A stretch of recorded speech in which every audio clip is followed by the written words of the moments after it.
What's up guys, and now it's time to reveal the major feature leak of the Samsung Galaxy S10. So far, what we know about Samsung's upcoming Galaxy S10 series is that it will be launched on Feb 20 and will go on sale on March 8. Today, we allegedly have official names, the return of the Edge brand, Samsung Galaxy S10 Plus, S10 Edge and S10 Lite, and 7 color finishes: black, green, berry pink, blue, navy, white, yellow, and yellow color is only available for the Galaxy S10 Lite. And the devices will come with a screen protector pre-installed for the first time. Besides this, we also know from multiple sources that it will come in 3 sizes: a 5.8-inch screen for the S10 Lite, a 6.1-inch screen for the S10, and a 6.4-inch screen for the S10 Plus.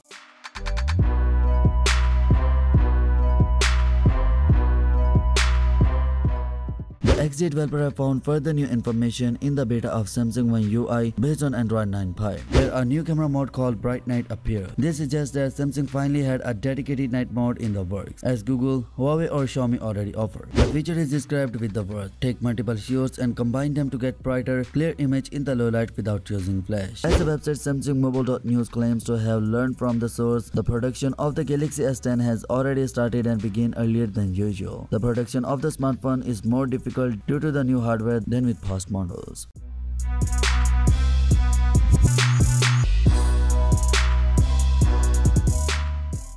The latest leak from the mysterious industry insider Ice Universe confirms the existence of the Galaxy S10 Beyond X model. According to the Ice Universe, Beyond X will be Samsung's first smartphone that will support the 5G technology. The phone will have a 6.7-inch screen and will have a time-of-flight sensors on the front and rear. ToF sensor, which is used for 3D depth mapping, is similar to the infrared dot technology that Apple uses in its Face ID facial recognition system. Beyond X will only available in South Korea and the United States only. So yeah, that's it for today. What's your thoughts on this? Let me know your thoughts in the comment section below, and yeah, peace out.